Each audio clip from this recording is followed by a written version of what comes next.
So today our last class is devoted to general discussion of the themes of the course. But I would like to begin that discussion by addressing two themes of general interest. The first theme is the theme of identity politics, which is prominent in the ideas and concerns of many progressives in the United States and in the rich North Atlantic democracies, but has not been prominent in my arguments here in the course. And the second theme is the theme of the context, the particular historical circumstance and moment in which we are having this programmatic argument. And I feel that I need to say more about that and to discuss more about that with you, because the character of the argument, the responsibilities of the argument have to do with the interpretation of the circumstance. So first, identity politics, and I will be succinct in the expression of my views so that we can have a conversation. I understand identity politics as the view that a major theme in our contests over the shape of the future should be the role played by our membership in groups, in collectivities, that are the result of history, that have some physical expression, as well as expression in culture, and that cannot be reduced to class. And I want to exemplify my view with respect to the American circumstance so that we have some concrete context before us. But almost everything that I have to say will apply by analogy to the circumstances of other rich North Atlantic democracies, and indeed to much of the world. So to my mind, there are three levels of objections to placing identity politics at the center.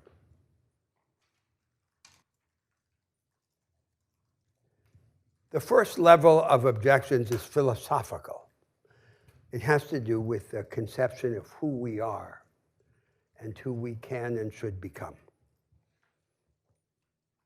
Now, undoubtedly, the powerful and legitimate element in the conception of identity politics is that we are all embodied and situated. We are not floating atoms. We are the expressions of history. And in this history, our membership in groups that cannot be reduced simply to class, play a powerful role. And so we should not deny that reality. We should, in some sense, assume it. We should take it over. We should recognize it. And moreover, in any defensible progressive politics, the respect and recognition of these collective identities must play an important part. And for it to play an important part, it must have practical consequences. Nevertheless, and this then is the first level of philosophical objections.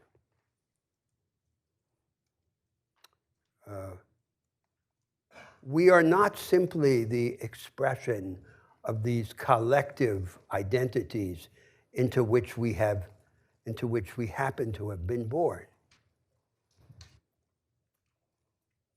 The roots of a human being do not lie simply in the past, they lie in the future. And the most important attribute of a human being is the attribute of transcendence. That there is more in him or in her than there is in all the social and cultural worlds that he builds and inhabits. These worlds are finite in relation to us, but we are infinite in relation to them. We spill over. And one of the most important ambitions of any progressive politics is that it work in the direction of creating a world that recognizes this attribute of transcendence and gives it a larger place, so that we cease to be simply the puppets of these inherited identities, and that we be able to transcend them. So the identities are inevitably points of departure. Not the only points of departure, but important parts of departure.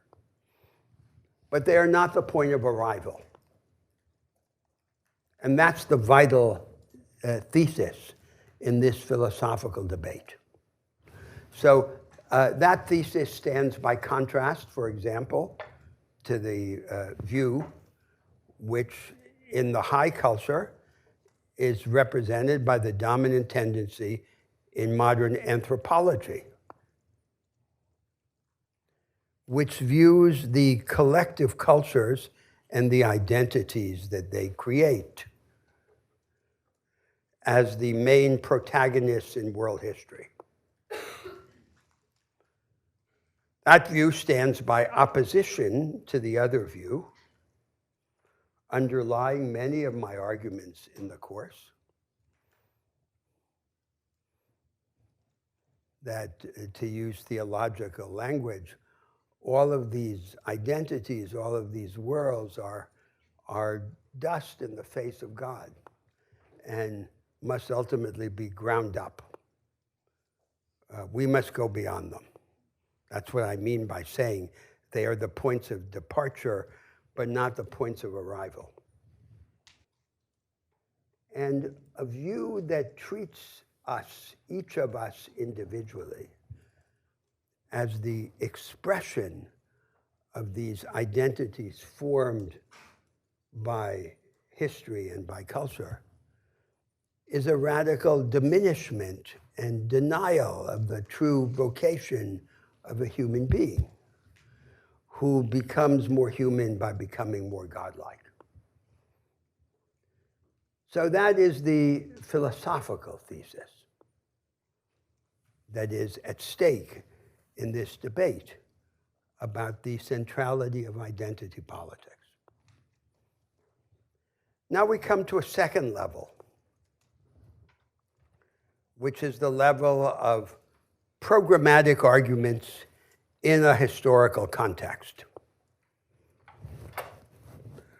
So, what is the problem with placing identity politics at the center? Let's illustrate by reference to American history and the American circumstance.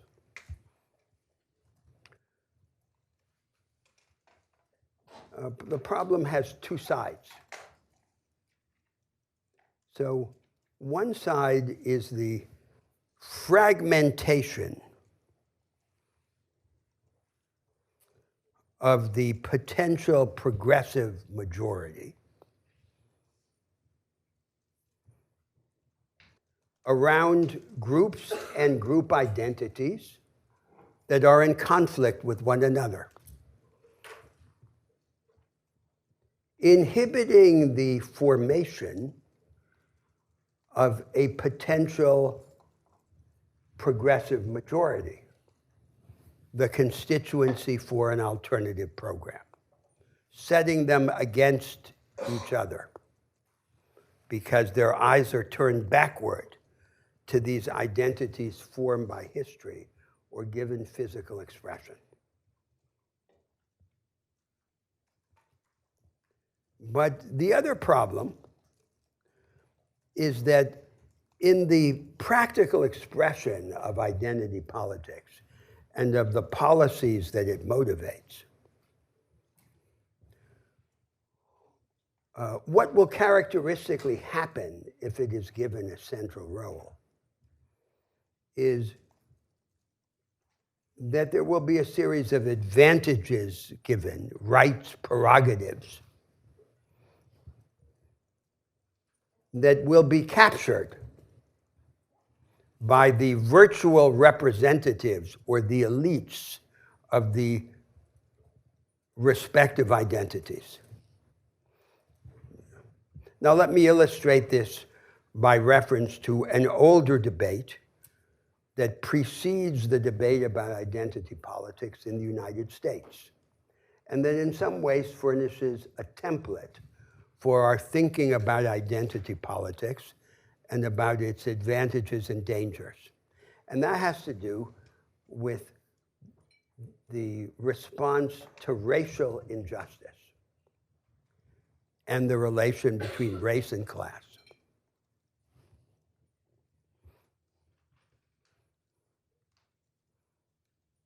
So in American history, there have been four main approaches to the problem of racial injustice and to its relation to class.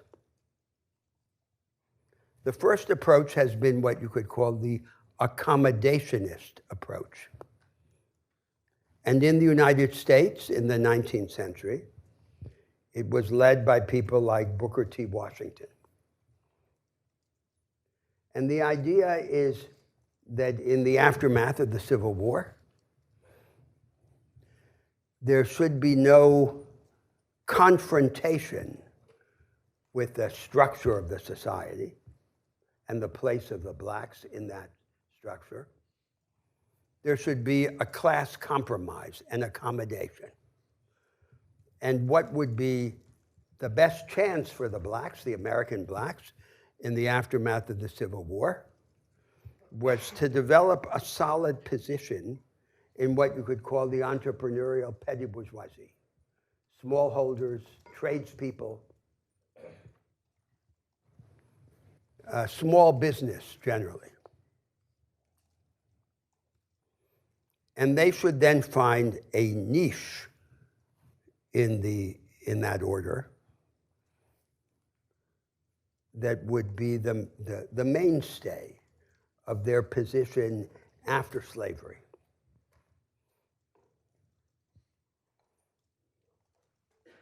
So the dominant impulse was non-confrontation. Now there's a paradox in this idea, and a paradox that became manifest in the evolution of this project.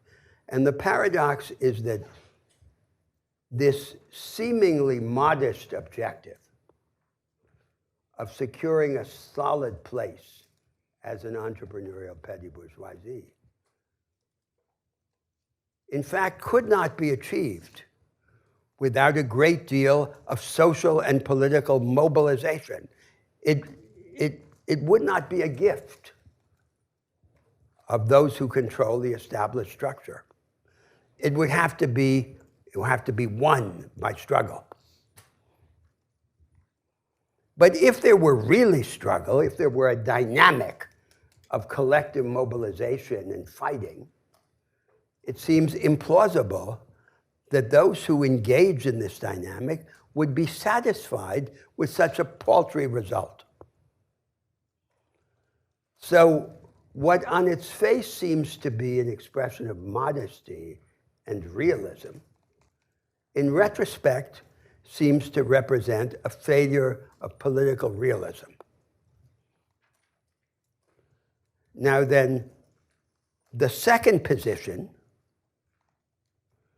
was the position that you could call secessionism. The blacks would secede from American society after the abolition of slavery.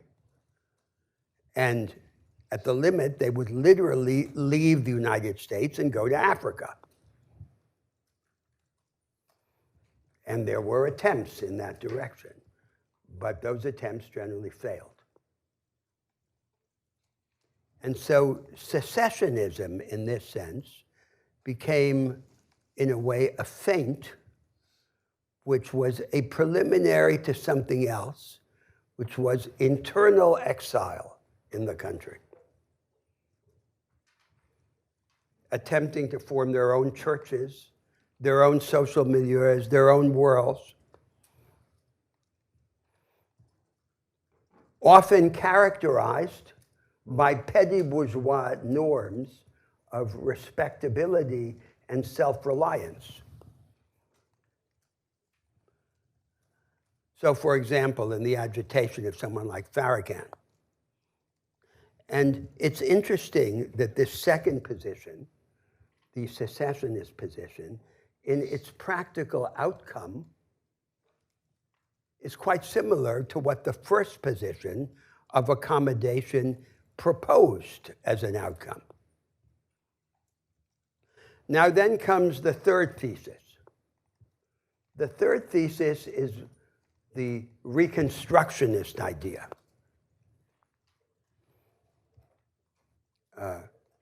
According to this view,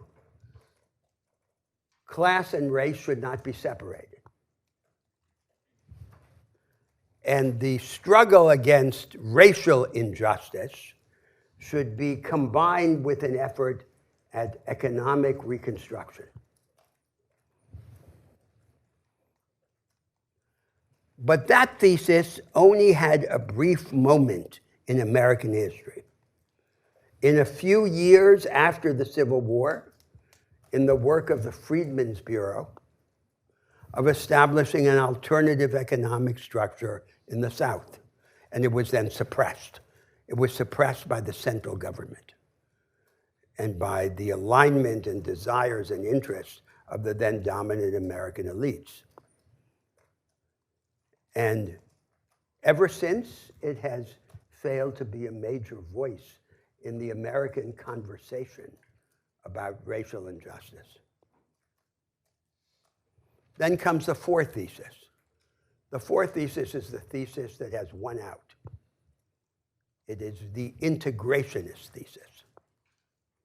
And the essence of the integrationist thesis is that race should be separated from class and treated as a threshold issue, dealt with separately from class and before. And a characteristic expression of this integrationist thesis is affirmative action policy in the United States. And so you can judge the integrationist thesis by its effects in its characteristic instrument of affirmative action policy. Now, what are the objections to affirmative action policy as a way of understanding and dealing with the relation between race and class?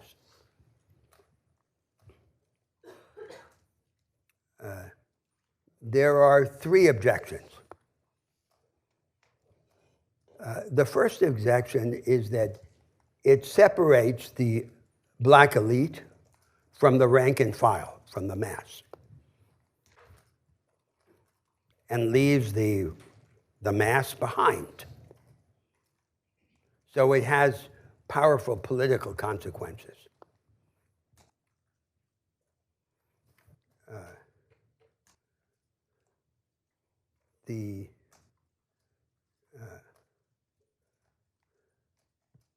The second objection is that it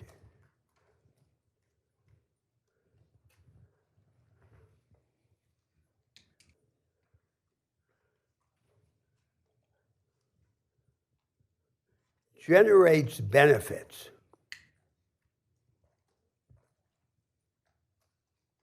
that are in inverse proportion to the need for them. So it has mainly benefited the black professional and business class. To a lesser extent, the organized black working class, which for a long time has meant mainly those in public employment, like police officers and firemen.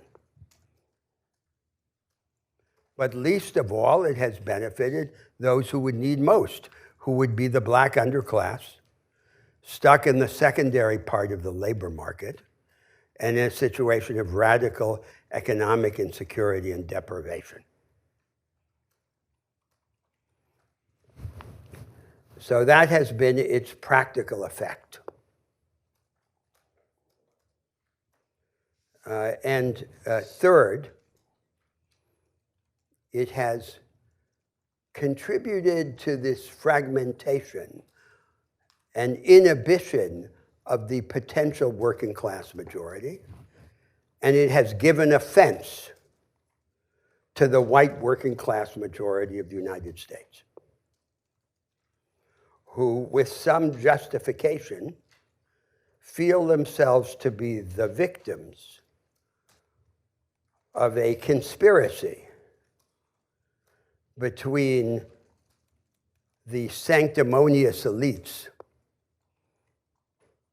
who are in no way threatened by this policy, and the virtual representatives of the black majority, the black professional and business class, who are the real beneficiaries of the policy, to the detriment of all the other blacks. Now, that's a template for thinking about the strategic and programmatic problem presented by identity politics, or by the effort to give centrality to identity politics. And so naturally, those objections, those three objections, raise the question, well, what is the alternative? What is the alternative specifically in thinking about and dealing with the relation between race and class in the United States, if we take that as a context or as an example for this problem? And there is an alternative that would represent a contemporary form of that Reconstructionist thesis, which I described as the third main position in thinking about the relation between race and class in the United States. And the essence of the alternative would be to distinguish sharply between individualized racial discrimination and the problem of collective structural disadvantage, and to provide for each of those two problems distinct solutions. So, for example, individualized racial discrimination could be criminalized, as it is in many countries. It is not criminalized in the United States, despite the great significance that Americans claim to give to racial discrimination. But the structural problem would be treated by a completely distinct set of policies. For the rescue of groups caught in situations of disadvantage and exclusion, from which they are unable to escape by the forms of collective economic and political action that are available to them. So policies of active promotion should, on this view, be conditioned on actual structural disadvantage. And a member of the black bourgeoisie of the professional and business class would not be a candidate for such a benefit in principle, although he might be the victim of individualized racial discrimination. And at different moments in the course, we've discussed examples of such a project of rescuing a group from a circumstance of structural disadvantage, even as one of the attributes of a high-energy democracy, that there be a distinct power in the state able to intervene in part of society and craft responses to address the disadvantage or exclusion of a group.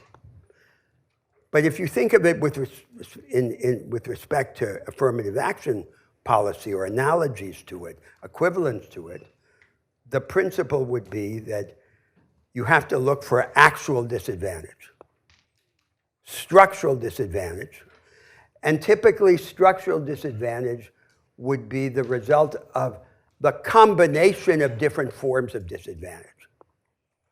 So, for example, the combination of race and class, creating a situation of relative impotence that requires an active response by the state. And that would be a different way of thinking, outside the boundaries of identity politics. Now, how could such a way of thinking ever arise concretely in a country like the United States? It would be very unlikely to arise in isolation. It would only arise as in a ideological and political setting in which the whole horizon of political debate in the country had widened, and the debate had taken on a structural character, as all the arguments here in the course of the semester signal. So finally, there's a third level of discussion, of debate about identity politics, which is the most practical and most circumstantial. And I can state it very simply, once again taking the American example. At the narrowest level of its immediate practical consequences, the focus on identity politics has powerful consequences, unintended consequences. So in the United States, following the American example, I don't see how you can deny that there is a direct causal line from the focus on identity politics to the arousal of white nationalism. And in that sense, you could say Donald Trump is a consequence, in general, of the failure of the liberal social democratic consensus in the United States, but also he's a consequence of identity politics. And that's what happens in one form or another all over the world. So in thinking about this problem, it's necessary to understand the causality, the consequences, the price, and to have a larger view. Now, the background of this third point, taking, again, the United States as the setting, is what has been the essence of the formula of power in the United States in the second half of the 20th century. The progressives, the liberals, failed to produce a project responsive to the interests and needs of the working class majority of the country, beginning with the white working class majority of the country.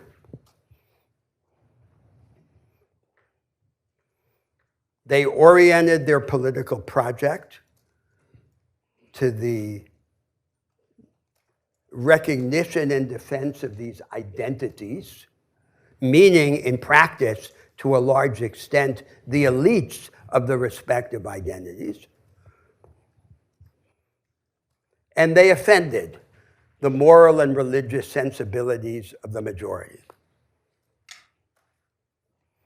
And then, in this way, they created the basis for what became conservative statecraft in the United States for several decades, which was the effort to combine material concessions to the interests of the moneyed classes with non-material gestures toward the moral and religious sensibilities of the classes without money. And that then became the basis of power in the United States. And that was only possible because of the failure of the liberals and the progressives in the way I have described. So there you have, in the American context, an account of the reasons why I think there should be resistance to the centrality of identity politics, and that we should rethink its place in a larger progressive agenda. Now I'm open to discussion before we go on to the next step.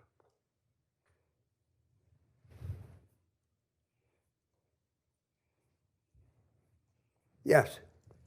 So I question the causal link you made between the rise of identity politics and the rise of white nationalism. Yes. Only because white nationalism seems to be something that's existed in American history since America's beginning. And although there's been a resurgence recently, it's not as if the civil rights movement killed off white nationalism. It kind of took different forms now because perhaps they've elected a president that represents some of those beliefs to some extent. Like those beliefs have come out of the woodwork more and they become more apparent. But I'm not sure I can see how we can draw like the recent rise of identity politics as the root of that. Well, it's very simple. Of course, it's hard to demonstrate, but if so, you start out with the United States, a society in which the recognition of class has always been difficult. So the United States is, of the rich industrial democracies, the one that has the most inequality and in many respects the least social mobility. Paradoxically, it is the one that is most inclined to deny the reality of class. So that's already the basis. So if the Americans don't think of themselves as divided by class, how do they think of their divisions? They think of their divisions in these other ways, of religion, of community, of identity. So that potential was always there. And you're right in that respect. But the question is, to what extent should that potential be inflamed or overcome? To what extent should we build on it, or in some sense try to change it into something else?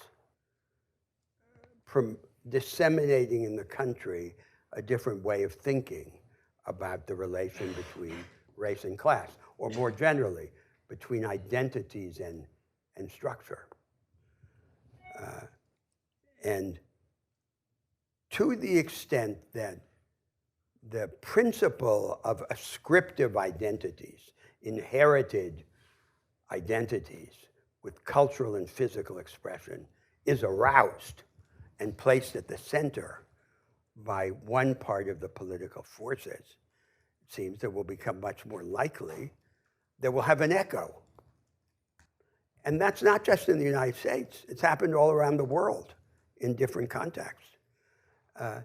So it's an invitation to thinking about the consequences of this decision. It has powerful consequences. Is this how we want to organize the way we think about our differences? That's the point. And and with respect to white nationalism, I suppose it has a looser expression and a stricter expression. The stricter expression is very particular, related to the American South. And as you say, it has always smoldered in American history. But there's the larger expression, the looser expression of the white working class majority of the country feeling itself abandoned. Now, if you ask me as an outsider, sympathetic to the United States, are they deluded? No, they're not deluded. They were abandoned. So it's not some kind of false consciousness. And if you now organize politics around this other principle, you're creating a problem for yourself. It's as simple as that. So that seems to me to be an essential part of this debate, yes? So to, I guess, lay a little bit of my bias out on the table, I have currently very little sympathy for, Speak louder so they can I hear currently you. have very little sympathy for the quote-unquote white working class, but it also seems to be that white nationalism... Now, wait a minute, I'm not going to let you get away with that. What could that statement possibly mean? Yeah, I'll get to that in just a moment. Yeah. But it seems to me that white nationalism has arisen in many different, or a variety of kind of right-wing nationalist ideology has arisen in a lot of different countries. Yeah. Not just in response to like a bourgeois identity politics, but oftentimes in response to things like refugee migration or actual people in very real need who these groups want to respond to with overwhelming violence.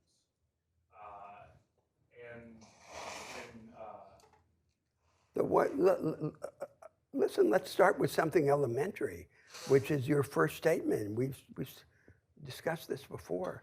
The white working class majority of the country is in a tragic situation.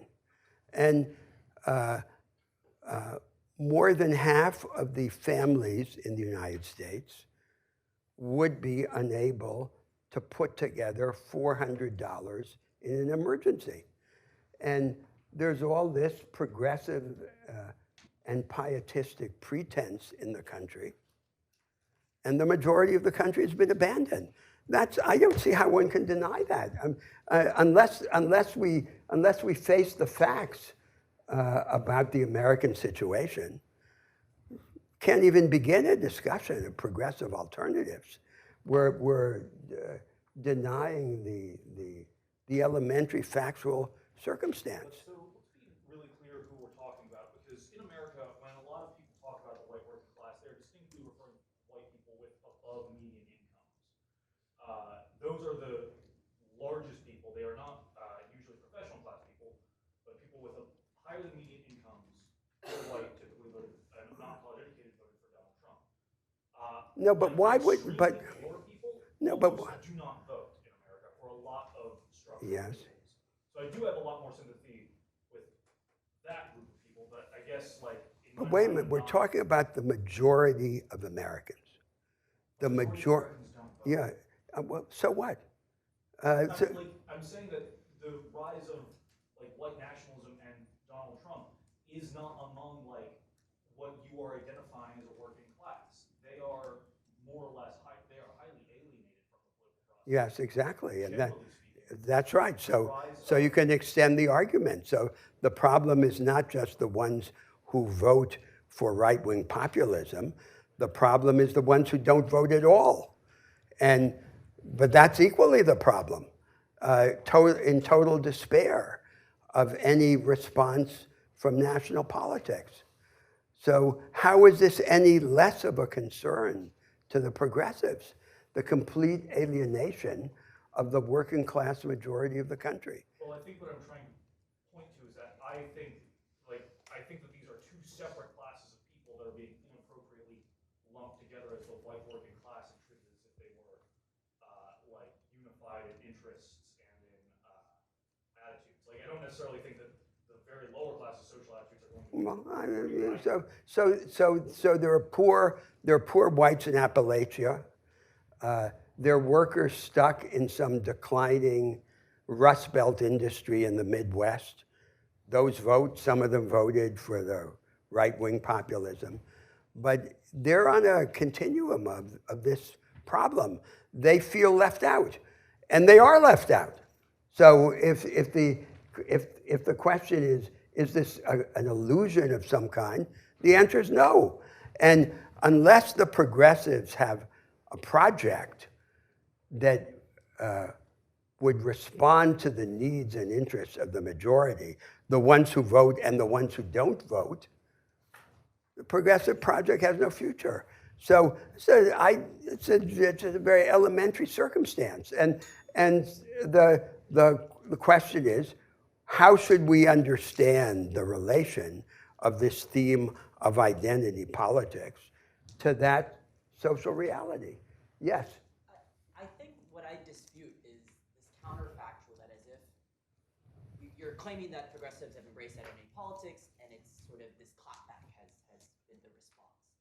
And it's as if that if they embrace this sort of structural alternative argument that you wouldn't otherwise have this response in identity politics. And I think that's where sort of I would push back a little bit. And I think that the problem I have with it is if we were then to push all of these other alternatives, say like what happened during Reconstruction, that we would then be sort of ill-equipped to handle the response that we get from identity politics. Does that sort of make sense? It's like this counterfactual where... Well, I'm not sure, because as I said in my account in my objections to identity politics, I don't see how the kind of alternative that I proposed could advance in isolation, only as part of some structural program. But so so simply changing the attitude to the relation between race and class or identity and structure all by itself seems like an unpromising project, as you suggest. So it's only likely to take hold if it's part of something bigger. And the content of that something bigger was the main object of argument here, right? In general, in the world, not just in the United States, although we're now giving examples about the United States. Right, but I think that what I've seen some response from others also in the class is you have this cause and effect that it was the progressive embrace of identity politics that led to this response in the form of... I think that's likely, but that's a sideshow in the argument. I mean, the main point is, so that's not central to the argument. That's an observation on the side. I think there is likely a powerful connection between this single-minded focus on identities and the recognition of who is being, in fact, benefited by this focus and what has happened in the United States. But of course, that's only a fragment of the whole story. That's not the whole story. The most important element, it's very simple. The American progressives failed to come up with a sequel to Franklin Roosevelt's New Deal. Couldn't be a repetition of the New Deal. It would have to be something else. What would come next? That was the question. So what actually happened in the United States is the last aftermath of this Rooseveltian perspective was Lyndon Johnson and his war on poverty, disciple of Franklin Roosevelt. An insufficient view because it was a continuation of the New Deal's focus on the provision of safeguards against economic insecurity. and then combined with what Roosevelt didn't have, which was this attention to racial injustice. But that turned out not to be enough. It's easy in retrospect to say why it couldn't be enough, but on these views that I've defended here, it couldn't possibly have been enough. And there had to be a different project, a structural project that would take into account the fundamental changes, such as the changes in the dominant forms of production, the decline of mass production and its consequences. And so that wasn't done. And then it's as if that vacuum were occupied by this other thing. The Rainbow Coalition, the coalition of identities. And then the question for the ordinary American is, who is this against? And the answer given by the majority, the ones who vote and the ones who don't vote, it's against us. And that answer is not completely false. That's the problem. And that's a losing political project. There's no chance that that could win. And I think that, so now there's, to me, it appears that there's increasing recognition in the country that something else is needed. But there's a dearth of ideas. And we see people going back to these Roosevelt-style conceptions of entitlements and provisions against economic insecurity, which may be part of the response, but are also completely inadequate. Yes? I'm having some difficulty with your proposal that we separate individual discrimination from structural discrimination. Yes. Specifically, your argument that the black, elite class, their problems is more with individual discrimination, which perhaps could be criminalized, but they're not themselves like the main victims. Yes. Of structural discrimination. But I wanted to ask you, a black college professor is just as likely, or maybe not just as likely, but still very likely to be shot by a police officer if he's walking around the street. Wait, it's more slowly. I'm saying that a black college professor is, by the virtue of him being a black man, still likely to be shot by a police officer on the street and every day in America. Yes. Like that is not an act of individual discrimination by this police officer. Although perhaps there are some elements, it is like symptomatic of a larger structural problem with race in the states. Yes. How can you separate that element, like the fact that race in the states is itself a structural problem and not just like what of individual discrimination? There's a causal connection among the problems. You're right in this sense that the individualized racial discrimination has a connection to the structural issue. But they're distinct evils, and in many countries they're separated. So you can treat the individualized expression as a distinct evil and sanction it. And you can treat it as a crime. And it is criminalized in many countries. And people go to jail for it. So one thing is the individualized expression. But the structural issue, which has a causal relation to the individualized discrimination, cannot be resolved by a policy that is directed only to individualized situations. A structural evil requires a structural response. So Yes. What is your solution to a structural racial bias in the states? No, so the idea is to distinguish these two things. So to the extent that an individual becomes an object of discrimination, the discrimination can be punished. Now, then there's the legal question of how do you test it? What are the standards? What is the metric by which well, that's what lawyers do. That's what they're good at. So you have a problem like that. How do you develop a series of standards for triggering of the legal response to individualized discrimination? But if the policy is structural, the the remedy should be structural, and the criteria for the operation of the policy should be related to the structural evil. So then you should look to see who is really being hurt.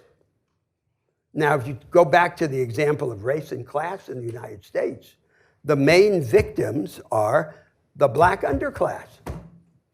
Those are the people who are in prison, filling the prisons. Those are the people who don't have the jobs. Those are the real victims. But they're not the main beneficiaries of this affirmative action policy. They have almost no benefits from this policy. How can the Americans tolerate that? That's what they've done with this identity politics. So that's a reality of the situation that has to be faced. And so it can't be that there are a bunch of elites or candidates for elites sitting in the universities who are crafting these policies that are complicit with the victimization of this majority. Yes?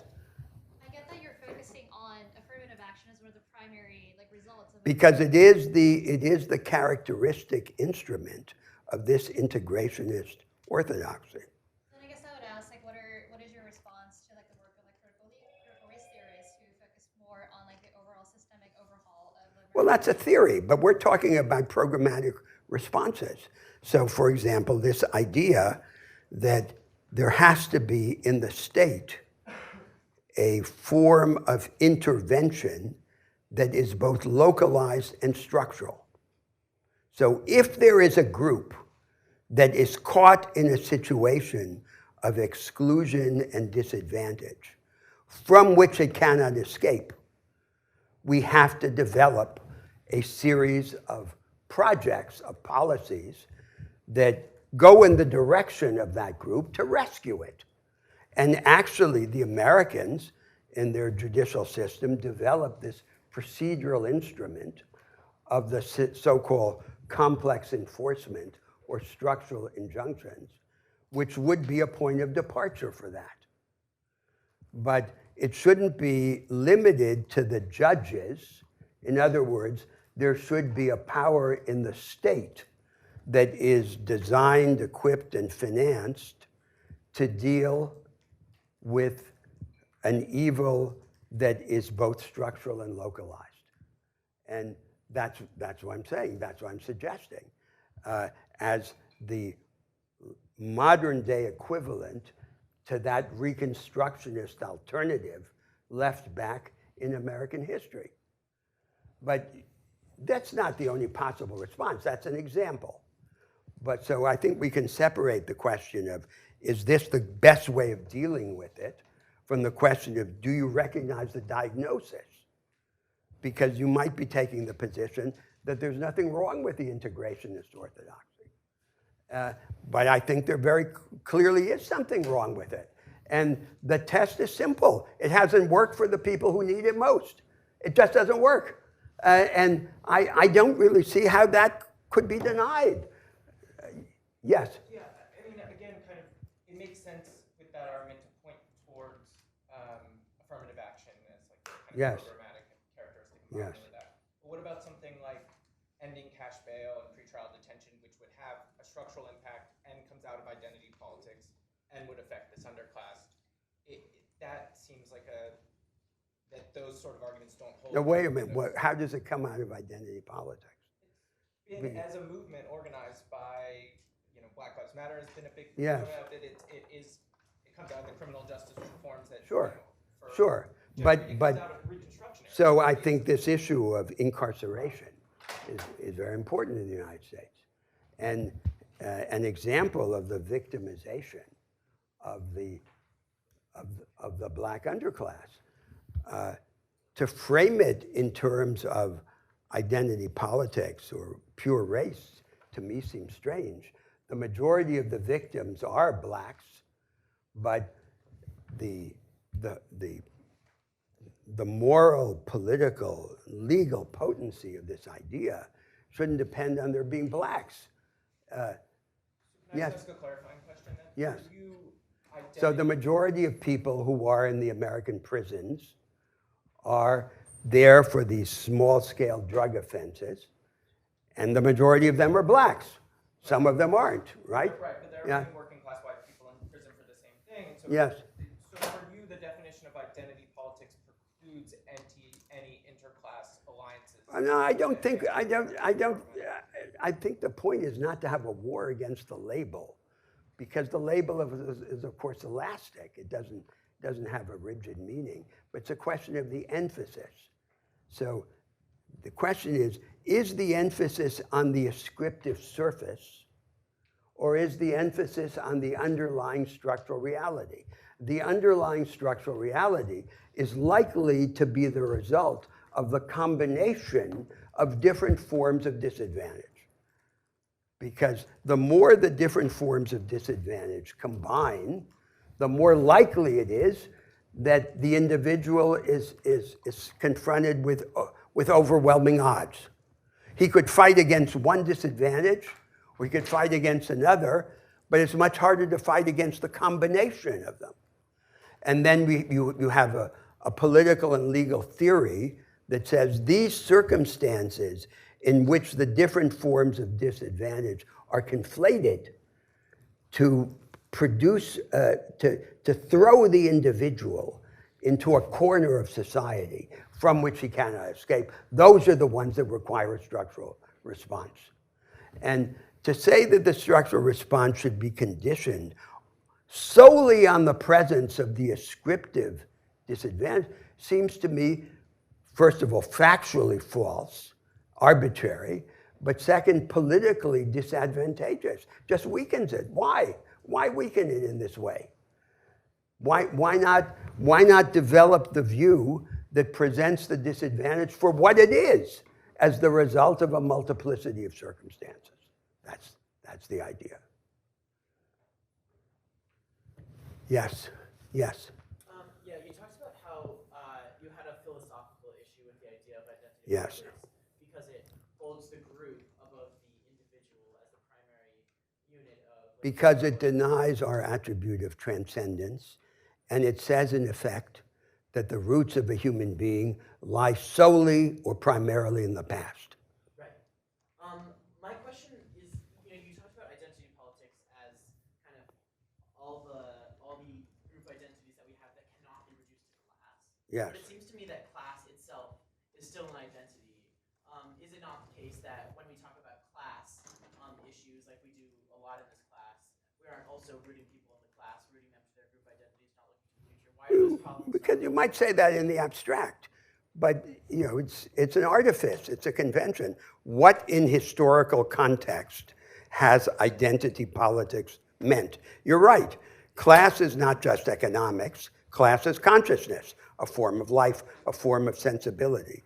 But in the historical circumstances, in the historical context, identity politics has meant, in practice, non-class. That's what it's meant. I understand that, but it Yes. seems like the issue, if I'm understanding you correctly, the issue you have with identity politics, one of them on the philosophical side was that we aren't looking at the individual for what they are, but rather for who they belong to or where they come from. No, the issue is, let's put it in dynamic or temporal terms.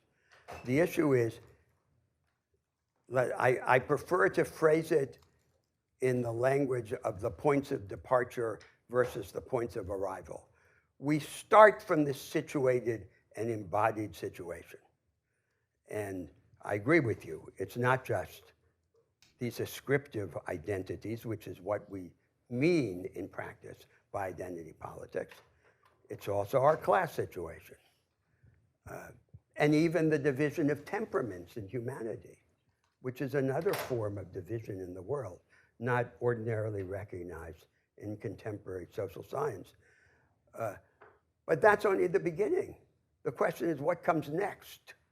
So the philosophical issue is, what is our attitude to these points of departure? Do we say we are them, and that, or do we say our vocation is to go beyond them, to be more than them?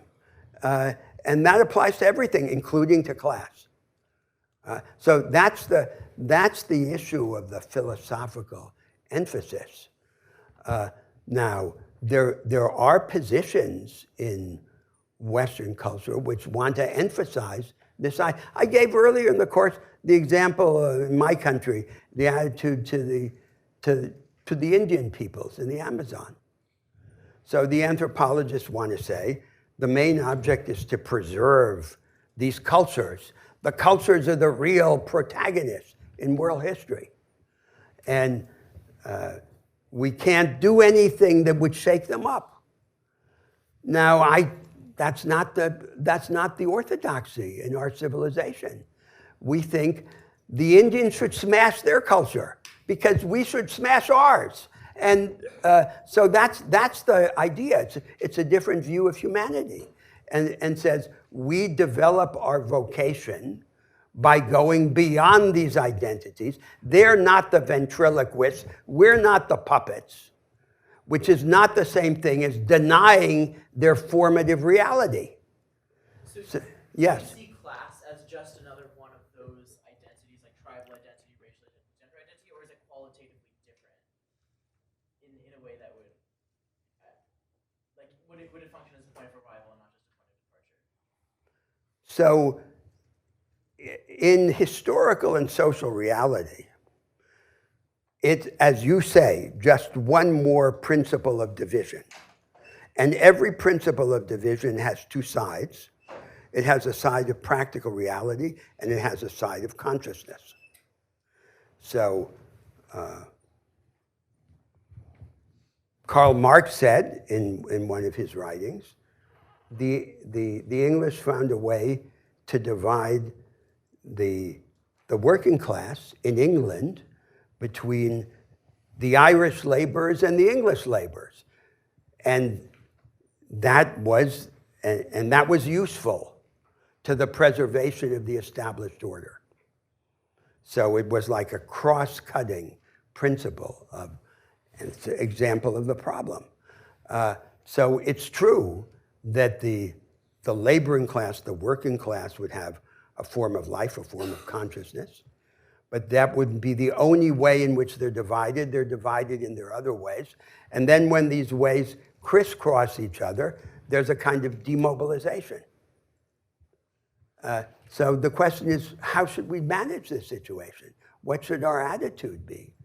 And I'm not saying either that an individual is the expression of his class.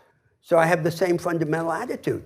Remember when I had this thesis about the duality of ways of defining and defending a class interest?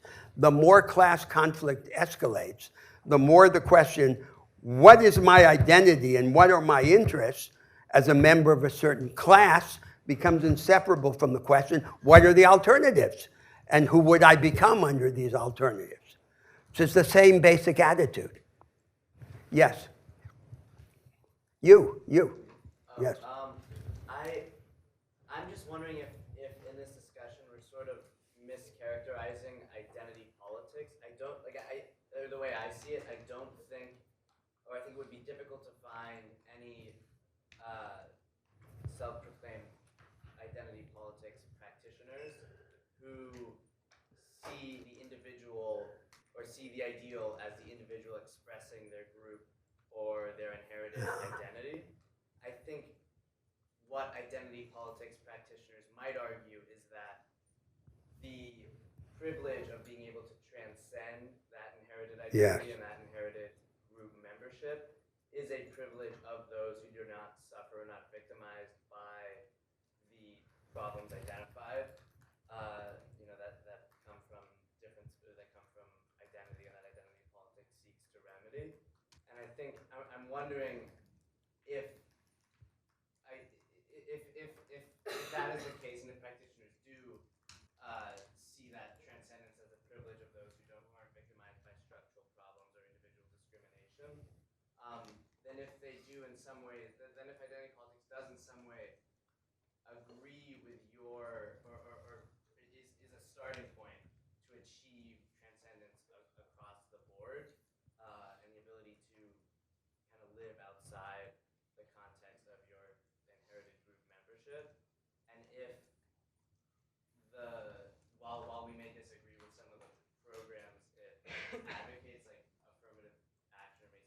Yes. with it, if it is fundamentally a way to reach the point at which everyone has the privilege to transcend their What's the it? I think- Because I think one thing is the philosophical conception. The other thing are its practical instruments, right? So I agree with you that it has this legitimate element. And I think a magnanimous characterization of the idea would be the defenders of identity politics would recognize that the individual is more than the group. And the question is then, what is the equipment necessary to go beyond that collective identity? Then there's a basis for convergence on that philosophical conception. But then you're faced with a structural issue. And you have to ask, is this the way to do it? As exemplified by the integrationist orthodoxy. Right, but I'm wondering if your arguments in support of some way of restructuring society to alleviate like structural discrimination and then also criminalizing individual discrimination are just So at the center, form of identity politics. well, no, because at the center of the argument, of these programmatic arguments here, is this conception of agency, the enhancement of agency, the individual who's able to act in the context, beyond the context, against the context. That individual is not simply or primarily a creature of his identity. And he becomes more powerful. He can turn against his identity. He can reinvent it. He can reshape it. And so that's what we want. And that's this idea of becoming bigger together and not simply building into the niche or these niches that history gives us. We're born into a class, into a culture. That's the philosophical issue. And it is true that these practical debates we're having have a relation to that issue. What is the level of our hope? So, there were empires in history, like, for example, the Ottoman Empire. And so they say that there'll be these different groups. They'll have their different cultures, their different laws, the Armenians, the Jews, the this, the that, and each is part of the group. And so that's a conception. But it's a conception which I'm taking in this argument as unacceptable, as the point of arrival. It is the point of departure. But the question is, what's the direction? And the direction is beyond that. And what are the instruments that allow us to go beyond that? So we become bigger. Right. I'm just wondering if identity politics, or the way I see it, is a way of looking at the world in which, like, the limiting factor, one of the main limiting factors on certain people's ability to become bigger or transcend their context is their membership to certain groups which are systematically. The membership of groups is never a problem, right? Because that's human reality. How could it be a problem? The question is, what's our attitude to it? And to what extent do we take it as defining the range of our human possibilities? And so it seems to me that at that philosophical level, what there is in the world is a great deal of confusion. And there isn't a sharp distinction. So, but the significance of the interpretation is revealed by the practical results and by what we do next, what we do in practice. What do we do in practice to create the situation that enables the individual to be more than the puppet of these collective groups, of his class, as you say, as well as of these different classes or racial groups? I have to say, and this is, I think, what very clearly distinguishes me from many of the voices here in this conversation, that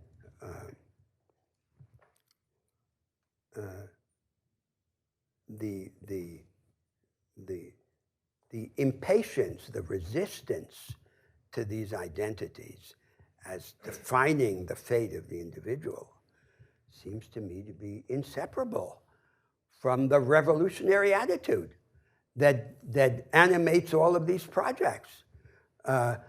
We're not these little people that we seem to be divided in all these ways. That's just the beginning. You haven't seen anything yet. And we're going forward to something else. That's the fundamental attitude. And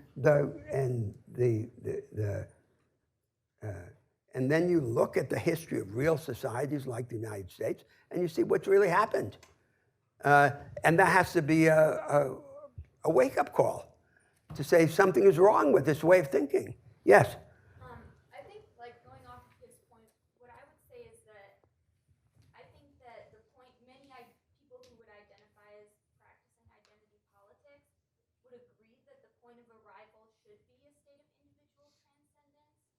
But The point of arrival, you mean the point, yeah, it's the point of arrival afterwards, yes. yes. But, like, for example, if we look at gender right now, Yes. I think that it would be impossible to arrive at a point of individual transcendence without first recognizing that the way that people are socialized and treated according to their identity Yes. makes it impossible, perhaps, for them I agree. I agree with you. to arrive at that. Yes, I agree with you. So that was the whole point of departure of this conversation, that the recognition of these realities is indispensable. And they do deserve recognition and respect, and this recognition and respect have to have practical consequences. So we all agree about that. Right. But then the question is, what happens next?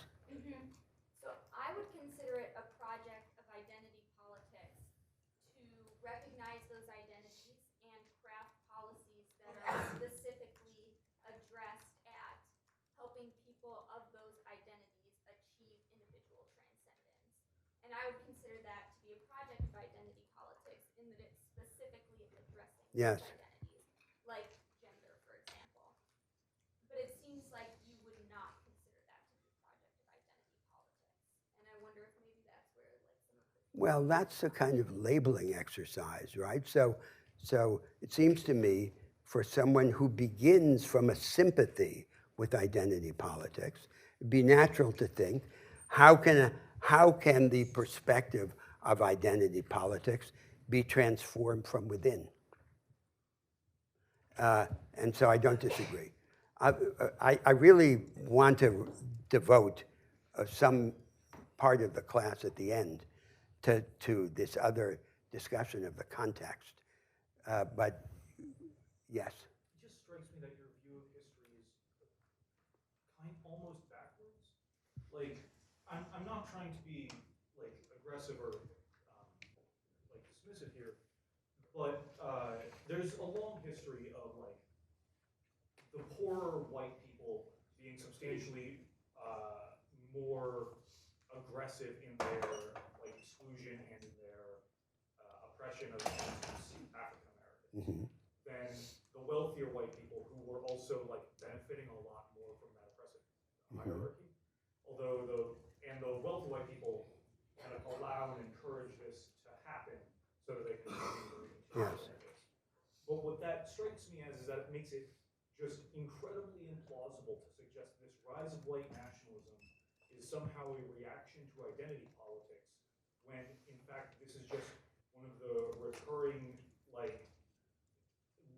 issues that we have of people wanting to maintain a hierarchy, people in a uncertain position wanting to maintain a hierarchy in which they know that they're not at the bottom, there's this other group that they can. Listen, we disagree radically about the reality in the United States.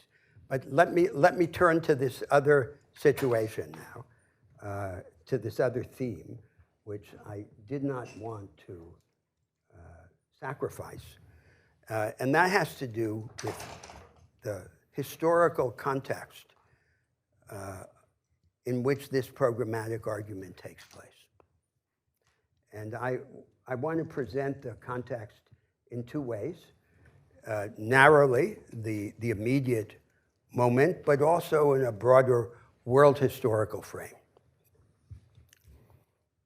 So the fundamental context is the failure of the neoliberal social democratic consensus in the advanced North Atlantic democracies. So that has been the dominant project of the governing elites in the rich industrial democracies of the North Atlantic world.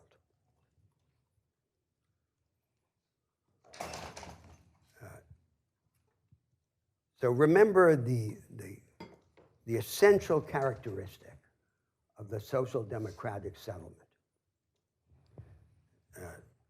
was a retreat from any attempt radically to reshape the worlds of production and of power.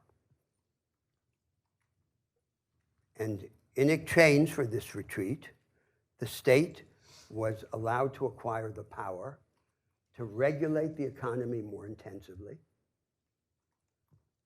to attenuate inequalities generated in the market order through retrospective redistribution by tax and transfer, and to manage the economy countercyclically through fiscal and monetary policy.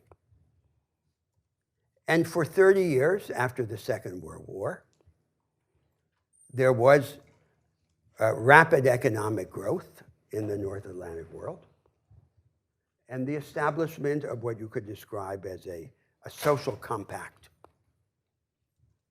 that preserved the interests, some of the fundamental interests of the working class majority. Now, what has happened subsequently, especially since 1970, is a series of connected failures. First of all, the failure to sustain rapid economic growth and the rise of productivity in the context of a change in the dominant practice of production, the decline of conventional industry, of mass production, and the rise of the knowledge economy in an insular form, confined to fringes, excluding the vast majority of firms and workers. The second dimension of the failure has been the aggravation of inequality and exclusion, and the consignment of an increasing part of the labor force to conditions of precarious employment. The third aspect of the failure has been the development of a form of globalization that savages these internal social compromises and worsens the position of the working class majority. Now, fourth,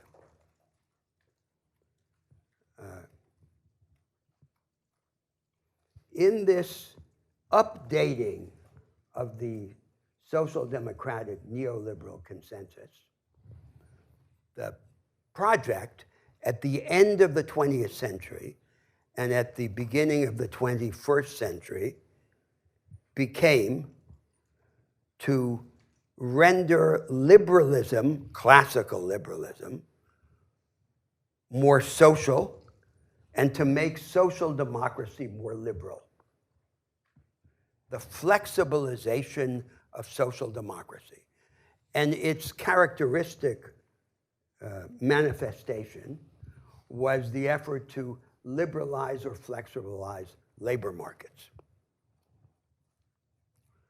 And that effort was justified both on grounds of efficiency to overcome costly rigidities that supposedly depress the rise of productivity, and on grounds of fairness, of justice, to overcome divisions between insiders and outsiders, especially in the labor market, between privileged stable workers and the majority of unstable workers stuck in the secondary part of the labor market. But the result of this operation of the flexibilization of labor markets has been to increase economic insecurity without rekindling economic growth or the rise of productivity. And that has been so even when, as in some countries like the Netherlands or the Scandinavian social democracies, the flexibilization of labor markets has been combined with the development of so-called flexicurity, of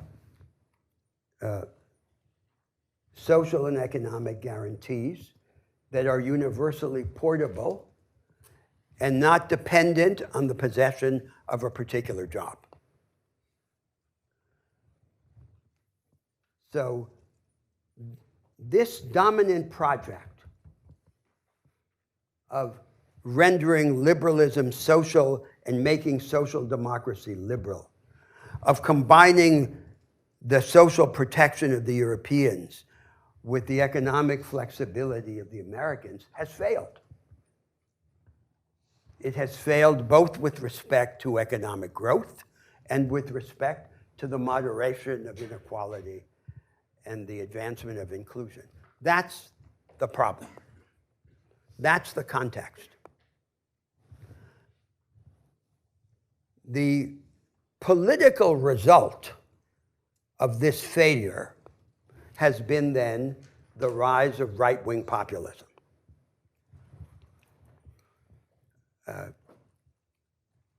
And right-wing populism can be understood, among other ways, as a kind of liquefaction. So it is agitation outside or against the institutional structures, claiming to defend the interests of the working class majority.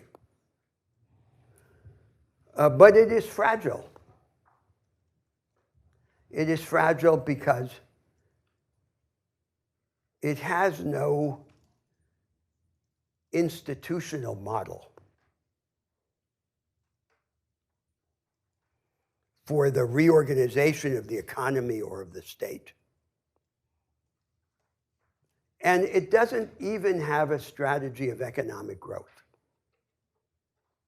other than the attempt to buy a few more years for declining mass production industry. So the right-wing populists diverge from the progressive liberals and the institutionally conservative social democrats with respect to their emphasis on restraints on migration and their devotion to mercantilism in world trade. But they coincide with the progressive liberals and the institutionally conservative social democrats in their resignation to the circumstances of production. They have no productivist project. And in fact, they don't even have a constitutional program other than the strengthening of executive authority. So you could see this populist moment as simply a perpetuation of the vacuum created by the failure of the liberal social democratic consensus. So if the populist moment then is the second act in this drama, the third act would be now. What comes next? the populist moment, because it presents no real alternative, would provide an enormous opportunity if there were a project. And the problem is there appears to be no project. And that then is the object, the circumstance of these arguments that we've had in the semester. The issue is, what should be the content of this third moment?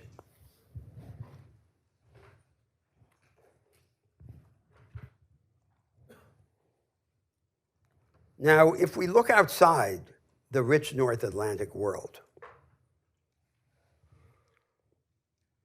the rest of the world, restless, under the yoke of this dictatorship of no alternatives that exists in the world, and looking for alternatives, we find that there are no alternatives. So in part of the world, like in the Northeast Asian countries and in China, there's state capitalism, more or less authoritarian. In other parts of the world, like Latin America, there is an oscillation between a political economy that democratizes the economy only on the demand side, on the consumption side, and funds mass consumption on the basis of the production and export of commodities. And the attempt to go back to the ideas of the 1980s and 90s of genuflection to the pseudo-orthodoxies of finance in the hope that this genuflection would produce investment and growth.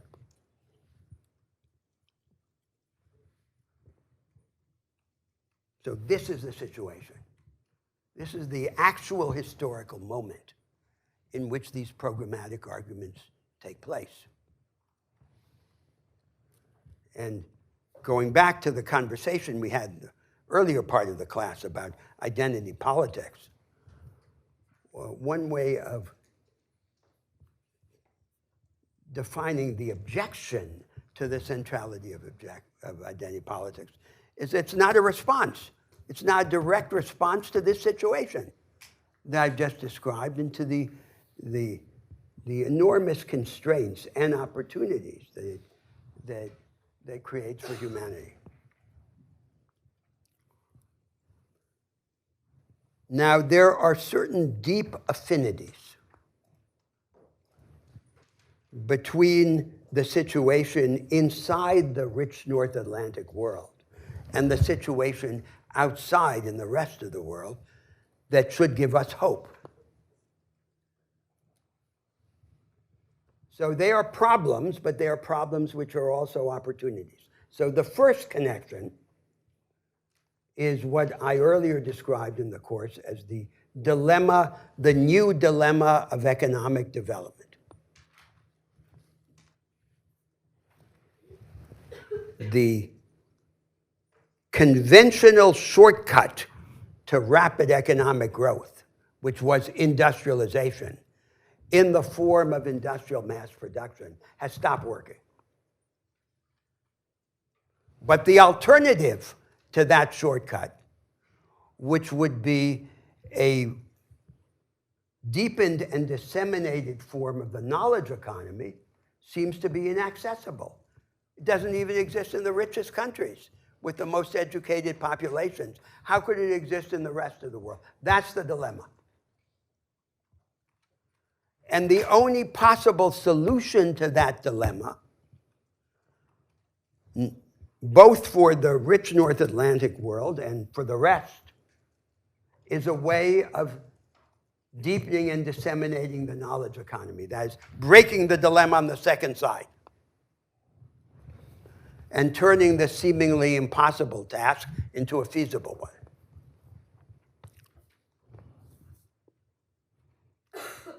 The second affinity that connects the outside with the rich North Atlantic world is, it has to do with this unique problem which we confront in our historical experience. We come to recognize the primacy of structural change. The humanization of a world that we no longer know how to reimagine or remake is not enough. That's the fundamental objection to social democracy. Humanization is not enough. We need structural alternatives. But we can no longer bring ourselves to believe in dogmatic institutional blueprints as the liberals and socialists of the 19th century did. So how can we do justice to the primacy of structural alternatives without succumbing to a structural dogmatism? We must create institutions such as a deepened and disseminated knowledge economy or a high-energy democracy that organize the process of their own transformation, that represent an organized experimentalism. And this is a task without historical precedent, which now unites the whole world. The third deep connection between the inside and the outside is the incomparable potency of an ideal that now resonates throughout the world. And this ideal is the ideal of empowerment, of the enhancement of agency, of becoming bigger together. That the ordinary men and women would be lifted up, and therefore the periphery of the economy, to a higher form of experience with greater capability, greater intensity, greater scope, that we would become bigger together. And the instrument for this shared bigness is structural transformation.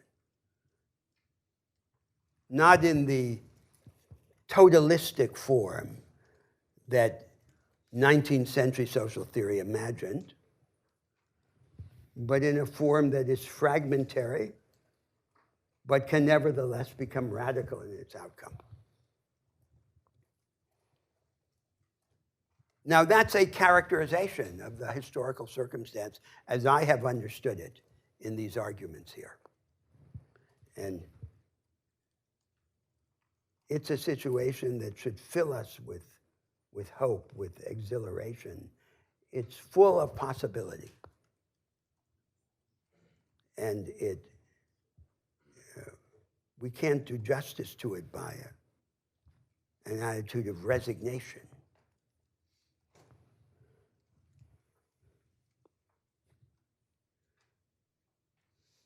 Now, that's the circumstance seen, as it were, from within. But now let me suggest another way of understanding the context from a world historical perspective.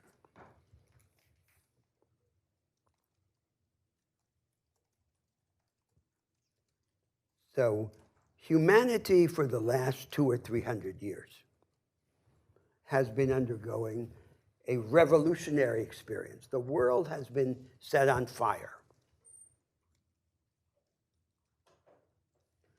And this revolutionary project that has inflamed the whole world has had two sides: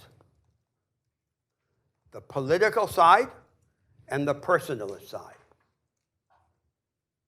The political side has been carried by the doctrines of liberalism, socialism, and democracy. And it has promised humanity to grind up all the entrenched schemes of social division and hierarchy in the world, and to elevate our power, the power of ordinary humanity, through this grinding up. But this project has also had a second side, which is this personal side that has been carried by, mainly by the worldwide popular romantic culture. So like TV soap operas that are heard in a Brazilian slum or an Indian village. And the message of this worldwide popular culture, this popular romanticism, is the message of the divinity of the ordinary human being. That we become more human by becoming more godlike. And that we're not as small as we seem to be. That we have the divine spark, the attribute of transcendence. Now, this is far from being the only project in the world. It has enemies. But it is the project that has commanded and continues to command the agenda.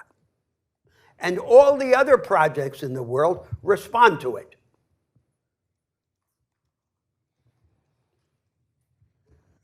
Now, there's a problem, because this project, while it remains the most powerful project in the world, the project that commands the agenda, is also, in another sense, paradoxically, weak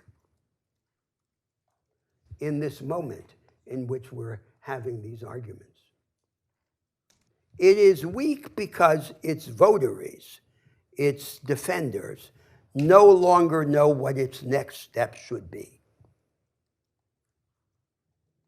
They don't know what its next step should be on the political side, and they don't know what its next step should be on the moral side, on the personalist side. And the law of the spirit is that we can make live only what we renounce and recreate.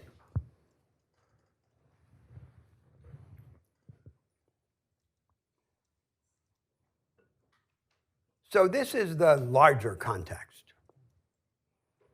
Now, just to make my attitude clear in these programmatic arguments,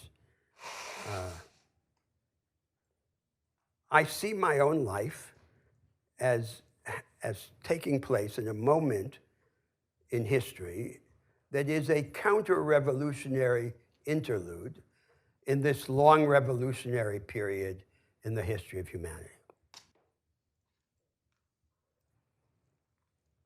And I am determined that my attitudes and beliefs will not be shaped by the biases of the counter-revolutionary interlude. Because I want this revolution to continue. Although I understand that it has to continue under different ideas and in a different form from the ideas and the form that embraced before. That's a larger context. So the context is how we can reinvent this project so that it can continue living. And so it can go on. And this has immense significance. This goes to the core of who we are, of what we can hope to become. Now, I'm very conscious of the incongruity of trying to discuss these things in the setting of a classroom at Harvard University. And everything is connected to everything else. So we shouldn't have this discussion in the form of 12 meetings in a classroom. We should be able to continue the discussion and take many, many hours, and one thing would lead to another thing. And of course, the situation here is strange because we're not There's no sequel. It's not part of anything. And in any serious human activity, the meaning depends on what comes next. But that's life, so we don't play with the cards we want. We play with the cards we're dealt with. And there's no serious task in the world has the context that it needs or deserves. It has to choose one that's available, and use that one incongruously. So, nevertheless, despite all these limitations, I wish it could go on forever. And for me, it's a magical experience, and I'm enormously grateful for your patience.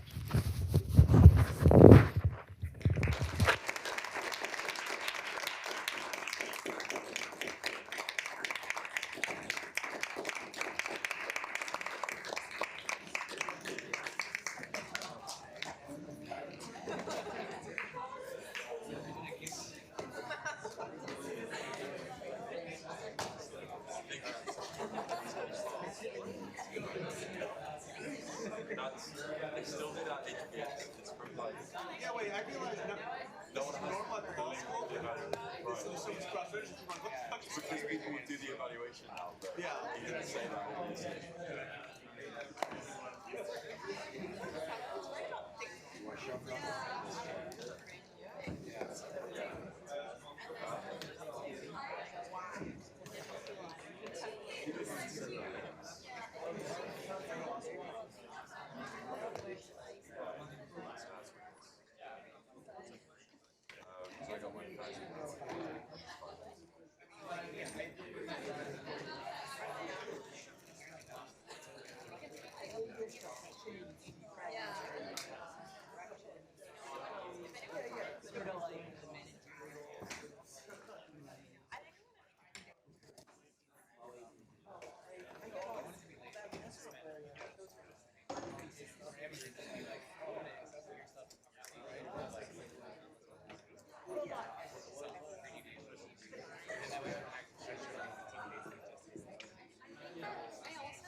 I think anything from half an hour to a third to two-thirds is fine, as long as there's coverage of both sufficient to explore the things you want.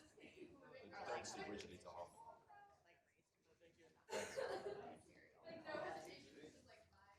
That's just like not what he would say. I feel like if I'm liberal, and like if I'm generous in like my vision, it's like yes, I'm a Democrats have like prioritized like very token measures about like